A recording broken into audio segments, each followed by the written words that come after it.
Good day, everybody. I just wanted to do a short video on this new tow truck I bought. It is a 1964 International 1700 4x4 front drive, rear drive, dualies in the back, not dualies in the front. This truck is a it's got a V345, so the 345 small block, 2-barrel, whatever you want to call it. Pretty much the same motor they put in a bunch of the Scouts and half-ton pickups and everything. Not the smallest motor you can get in this. You could actually get a 304 or even an inline 6. But it also came with a 392 and the 404. The 404 came out in like 1970. This is a 64, so it wasn't quite there yet. But this was a pretty standard option in the 4x4 trucks for whatever reason. This truck has lived most of its life here in Eureka. I don't know if it's lived its entire life, but it was actually a operating wrecker in Eureka for a good chunk of its life. This company here owned it. They are no longer a company. I guess he had 4 or 5 of these things. It's got its ups and downs. It's a pretty sweet truck overall, but you can see she's supposed to be a twin boomer there. But we only got a single boomer. Well, here's your other boom. She's got an oops daisy right in here. Not so much here, but right in here. And this is actually the end that mounts right here. And it looks like we lost some snatch blockage up there. Maybe, oh yeah. That one's all goofed up. That one's a broken weld. Another broken, I don't know what's all going on. Looks like they got another piece of pipe here to replace it, but we're gonna decide what we're gonna do there later, because that's not our most pressing issue.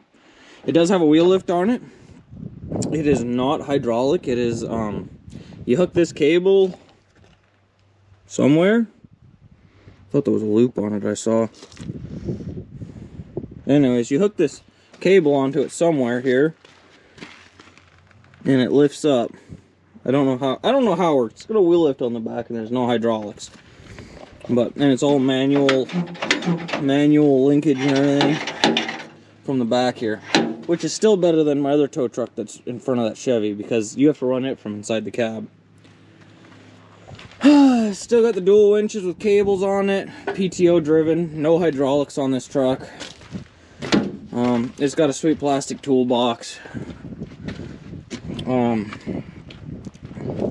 Here's the 345 in there. It's got air, belt-driven air off of it.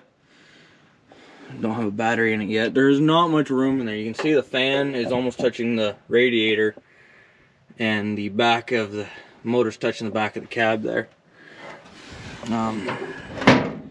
And I'll bring you around to the inside, and then we'll actually get to the issue this thing has. Well, the big issue this thing has. So, seat is in pretty good shape. Oh, well, there's a little bit of a hole there, but it's okay. You got this saddle blanket right here, so it's fine. It's got a big old, not very good power steering wheel. You got your blinkers. I'm not entirely sure what this guy's for. It's got big old lines running off of it here. Now this guy here, that's your lever lock or PTO. And I'm not entirely sure what all the switches do. I haven't even put a battery in this thing yet to figure out everything. This is a 5-speed transmission here. There's the picture of it right there. So you got 1, 2, 3, 4, 5, and reverses here. And then this stick here, that's your high and low, high, neutral, low. This stick here, that's your engaging the front end in and out. Here's a bunch of the specs on her. You see that it was an original 4x4 truck with a 127-inch wheelbase. She weighs 415 without the bed on her. Yeah. I believe. Oh, look, and we got our alphabet up here. I believe Mr. Sterling just rolled in. Well, hi, Mr. Sterling. Hello. All right. I'll get right back with you here. Well, Sterling's off to go start his tough truck Jeep because we got to do tough truck stuff. because that's this weekend. Anyways, so the reason I picked up this truck, and the reason I picked this truck up for the price that I picked it up at, is because it was running awesome, running perfect a couple weeks ago, and got run out of oil and started knocking. And so I went up and I winched it onto the trailer. I think you guys, if you watched the video we put out last week, can see and get it winched up on the trailer. Well, I got here and I just pulled the oil pan off here like 10 minutes ago. Let me see if you guys can see it on the camera here. I got the oil pan off. This is the front of the motor, right? It's your oil pan. And this is cylinder number 2. I don't know if you guys are gonna be able to see that.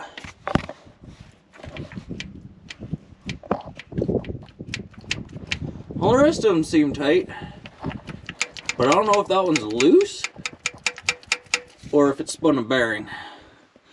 So I'm gonna go ahead and take it apart and see what's going on. All the rest of them, I played with all the rest of them, and all the rest of them still feel tight.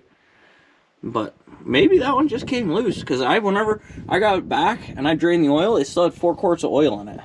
So I don't know if he filled it back up with oil, or if he really didn't run out of oil and a rod just came loose, and maybe it's okay. I guess we'll see.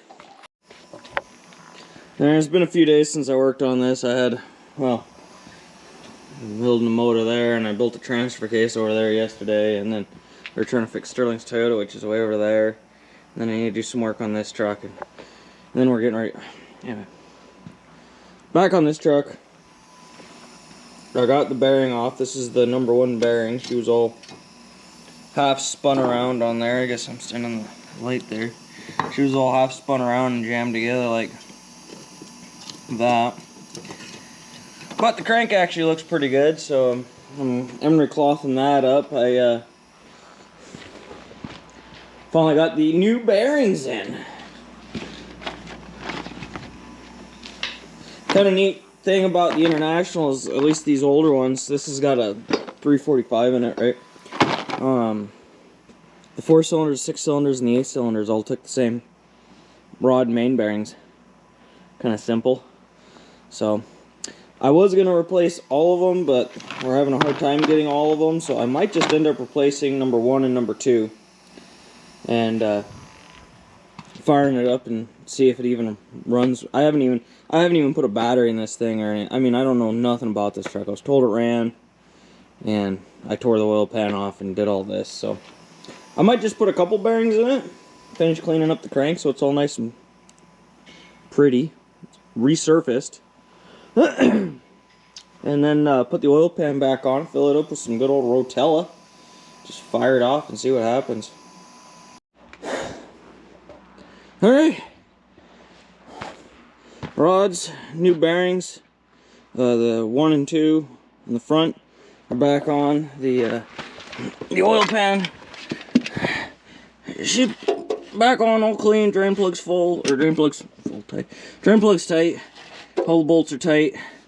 Had one of the loops of daisy. I forgot about the old dipstick here, and I kind of pinched it between the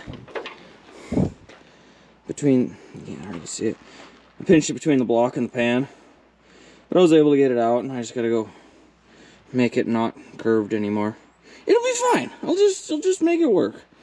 So I'm gonna go straighten this out. I'm going to go. Oh, I think I got a few batteries right there. Those batteries might have a little bit of juice in them. I'll throw one of those batteries in here. That's not gonna fit in this battery box at all. And fill it up with oil. And crank it over and see if it builds oil pressure, and then if it builds oil pressure, we'll see if it actually starts and runs. Because supposedly it was running fine whenever it did this, and I'm not entirely sure, but I don't think it was that long ago it wasn't running. 3, 4, 5 months maybe less. I don't know. We'll see. Okay. Alright, oil. And don't worry about it. It's brand used Rotella 1540. It's only got like 10 hours on it. It's fine. I'm not going to put brand new oil in this old jalopy of a motor until I know it actually runs pretty decent. Battery, that's kind of in there. Can't close the hood. It's fine. Don't worry about it. Let's see what happens when I hit the key. Make sure tires are chalked. Nope. Nope. Perfect. I've just been working on this thing with no tire chocks this whole time. This'll do just fine. Right here. Chalked. Maybe we better find something. Please hold. Chalked. Chalked.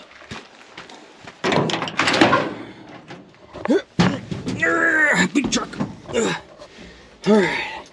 Pull it out of gear, clutch in. We're up against the chocks. We're in neutral. No lights.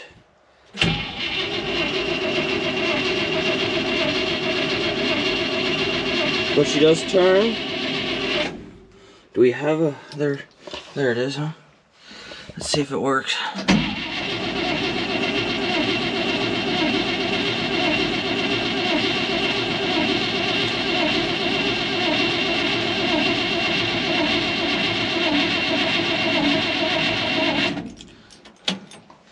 I don't see it picking up. You guys tell me what's happening. Uh-oh.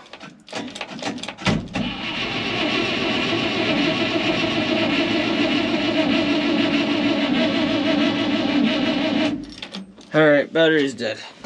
Perfect. It's fine. Battery's fixed. Alright, let's give her some more cranks until the jumper box is dead. Alright, you guys watching? Now.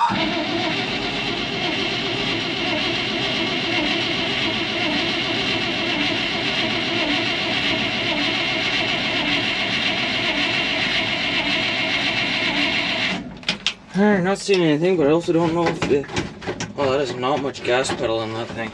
A very short throw. Look at the gas gauge, it's way down here. Oh, but look, there's one right there too. Whoa. Double gas tanks.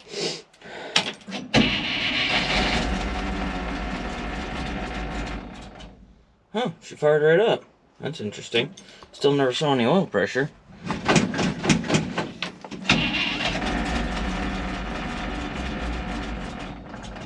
Sounds a little rattly, but not horrible. I should probably go make sure that I'm not leaking juices everywhere. I see something right there. What's that? Sounds like motor oil. Oh, maybe it's gas. I don't know. Oh yeah, it's just gas out of the fuel pump. That's fine. That's normal. Yep, watch out. Okay, I'm gonna double check some things and get back with you. Alright, I got this manual set of... Sorry, I was backwards. Alright, I got this manual set of gauges rigged in. I took out the sending unit right there. Put this manual set in, hardwired a real actual gauge. I got Shelby in the driver's seat. She's going to hit the key for me. And we're going to see if we actually have oil pressure or not. I think we did because a bunch of oil ran out of the oil pressure sensor. So, let's see. Go ahead and hit it, Shelby. Wasn't none there. Go ahead and try it. Keep going. Keep going.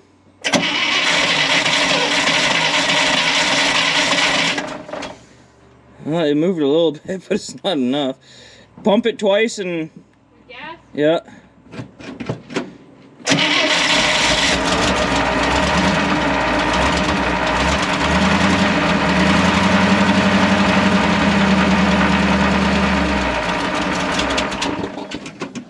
Okay, that's good.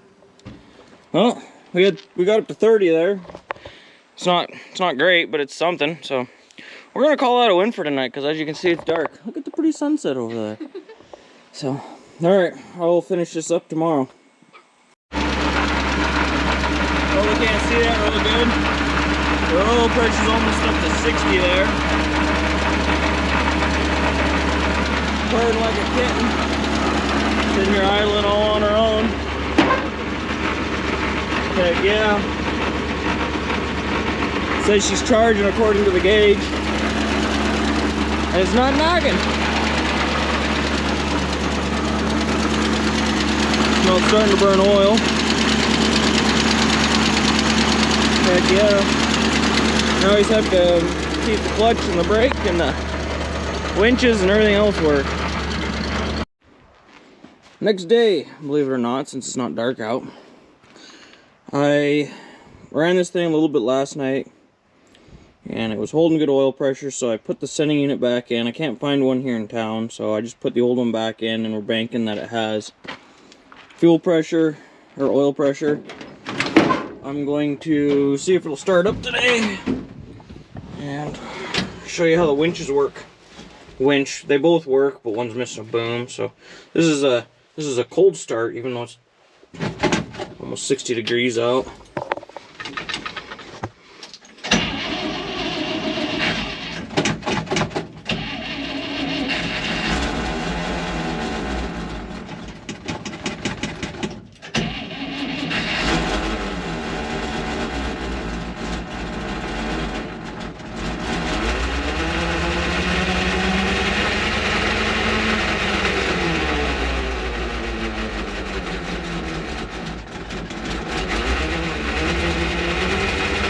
You may hear all that ruckus down there, but watch this.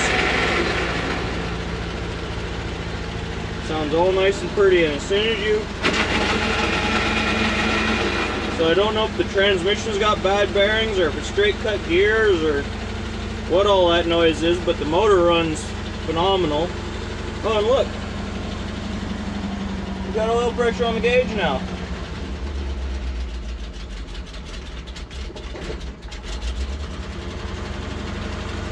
So, take this guy, bring her on out like that.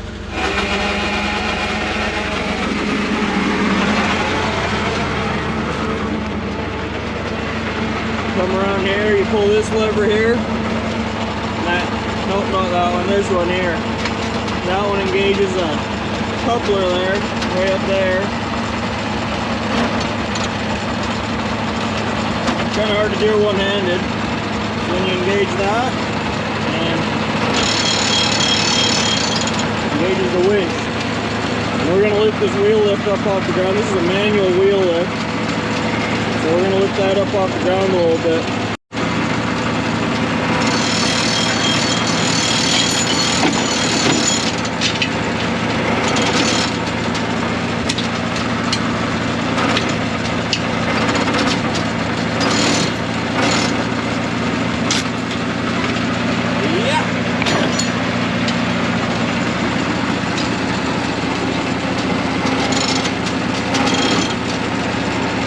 That's up off the ground a ways.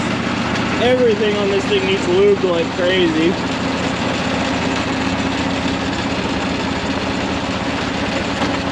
Okay, that's good. And you can disengage that. And you can, there's a handle right here that you can stick in here and manually raise these booms up. And this one manually runs your winches.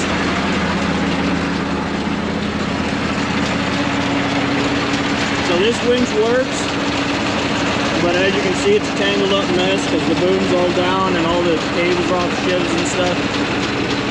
This one, besides being completely lubed up, it still seems to work just fine.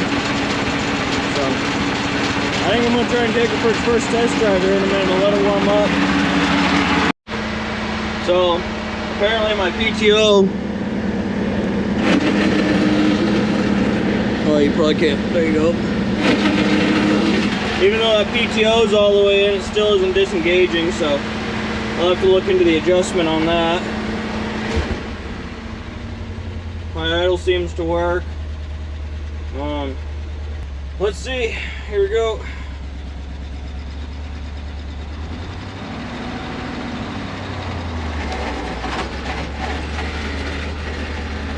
While we're moving, power steering appears to work.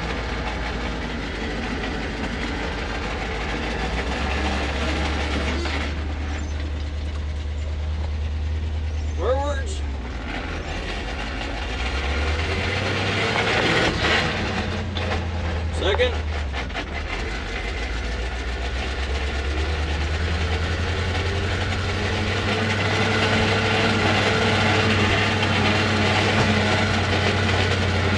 Heck yeah. Look, we even built air. That's awesome. Alright, I figured it out. I was screwing it up. If you push this all the way in, it changes directions. So right here in the center, it's out, in, it goes backwards, and all the way out it's winch in. The lever lock seems to work. Really, everything seems to work except for lights. And that one doesn't work. That one does. Well, I'll make this easy. All the lights on this truck, tail lights, backup lights, emergency lights, nothing works except for this one headlight, I think, or maybe it was that one. I don't remember. One of the two headlights works, but all the marker lights, all the headlights, nothing else works. And then there's a toggle switch right here. And if you flip that, boop, dome light. But it's a work in progress. So we're gonna do something about a second boom here. Something probably stronger than that one. There's a piece of pipe here that looks like they were gonna use for a second boom, but we might even go bigger than that one. But all in all, pretty cool. Seems to run pretty good, fires right up. Has oil pressure, so I don't recommend doing just 2 rod bearings. In fact, if you got a rod bearing that's half spun or whatever like this one did, it's probably a good idea to have their motor rebuilt. I mean, I emery clothed and scotch brighted the crank until she was pretty nice, but I didn't measure it or nothing, didn't want to, because if I measured it, it was probably going to be the wrong size. So I just did it, and I mean, this motor's nothing special. It's a 345, same one that came in the Scouts, the pickups, everything. But it seems to run alright, has oil pressure, so that's gonna do it for this video, I think. Hopefully we'll have her out running it a little bit. We might have some different tires for it, but these are split rims, and they're kind of a funky rim, so I don't know. I'm gonna go ahead and go through all the fluids and everything. It doesn't look like the temperature gauge is working. I'll have to look at that, and like I said, everything in the bed. But hopefully we'll have this thing out doing recoveries for too long. So, thank you guys for watching. Like and subscribe. Thanks Interbell for sponsoring these videos. And there's a old relic piece of metal brought back to life. Hopefully be used for another long time. Interbell certainly steps up and provides for this community in so many ways. I feel like they share the mission of the school and the mission of the town, that we care for people, we love people, and we'll make sure you're taken care of. We are a larger business in a small community. We have an obligation to serve in a greater capacity than just to provide a service.